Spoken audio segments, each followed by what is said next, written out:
सोचिए, एक नदी, क्या वो सिर्फ पानी का बहाव है या वो अपने साथ सदियों की कहानियां लेकर चलती है?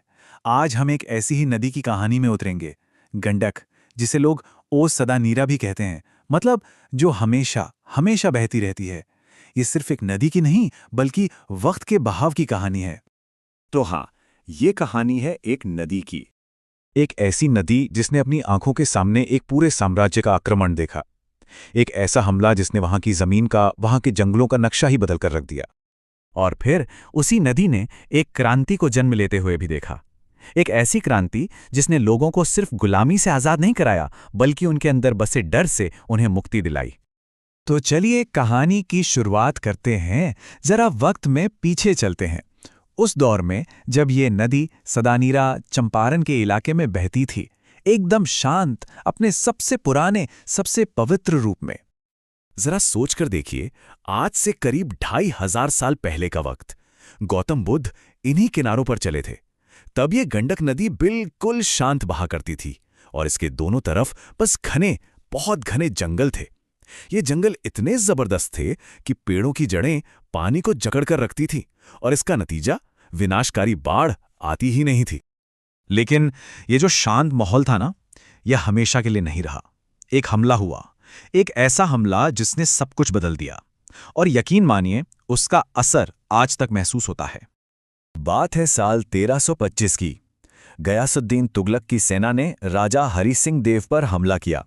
अब उनका जो किला था वो इन घने जंगलों के बीचों बीच छिपा हुआ था। तो किले तक पहुंचने का एक ही रास्ता था, जंगलों को काटना। और बस वहीं से वनों की कटाई का वो सिलसिला शुरू हुआ जो फिर कभी रुका ही नहीं। और इसका नतीजा सच में हैरान कर देने वाला था।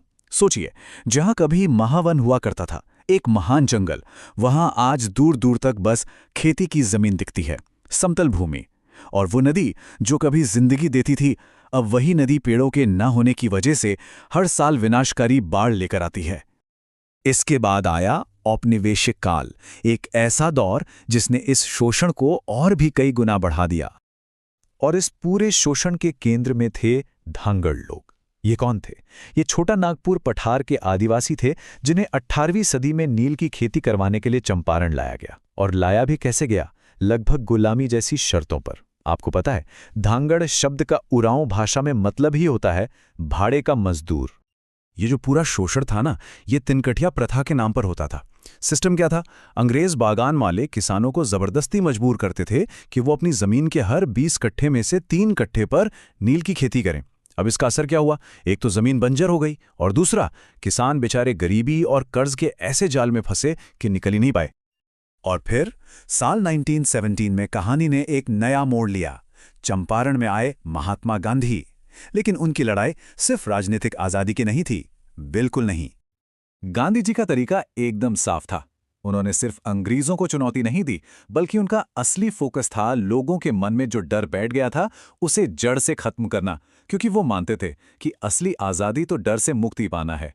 और इसका रास्ता था शिक्षा और आत्मनिर्भरता। उस दौर में गुलामी और अपमान का आलम क्या था, ये समझने के लिए एक नियम ही काफी है। नियम ये था कि जब भी कोई अंग्रेज अफसर गांव में आएगा, तो गांव के किसी इज्जतदार आदमी को उसका घोड़ा पकड़कर खड़ा रहना होगा। ये गुलामी का एक प्रतीक था। खैर, गांधी जी ने भीतिहरवा आश्रम में पढ़ाने के लिए पुंडलिक जी नाम के एक टीचर को भेजा। एक दिन वही हुआ, एक अंग्रेज अफसर आया और उसने पुंडलिक जी से अपना घोड़ा पकड़ने को कहा। जानते हैं पुंडलिक जी ने क्या कहा? उन्होंने साफ साफ कह दिया, मैं नहीं जाऊंगा, उसको मेरे क्लासरूम में आना है तो आए। बस उनका ये एक वाक्य पूरे चंपारण के लिए डर से आजादी का सबसे बड़ा सबक बन गया। तो इस पूरी कहानी का, इस पूरे संघर्ष का उस नदी और वहां के लोगों पर आखिर असर क्या हुआ? क्या विरासत छोड़ी इसने? देखिए, जंगल तो जा चुके थे, तो अब वही नदी सदानीरा, जो कभी जीवन देती थी, मॉनसून में सिर्फ और सिर्फ तबाही लाती है। और इसका सबसे बड़ा सबूत है 1962 की वो भयानक बाढ़। वो ऐसी तबाही थी, इतनी अचानक और विनाशकारी, कि साहित्य में उसकी तुलना कैकेयी के गुस्से से की गई है। लेकिन कहते हैं ना, हर विनाश के बीच भी कुछ नया जरूर जन्म लेता है। इतनी मुश्किलों के बावजूद चंपारण में एक बहुत ही अनोखी, एक मिलीजुली संस्कृति पैदा हुई। ये संस्कृति थारू, ढांगड़ और उन तमाम लोगों का मिश्रण है जो अलग अलग जगहों से यहाँ आए और इसी मिट्टी को अपना घर बना लिया। तो आखिर में ये कहानी हमें एक बहुत गहरे सवाल के साथ छोड़ जाती है। कहते हैं नदी की याददाश्त बहुत लंबी होती है। अगर ये नदी, ये ओस सदानीरा आज बोल पाती तो वो हमारे बारे में क्या याद रखती, क्या कहती वो हमारे बारे में?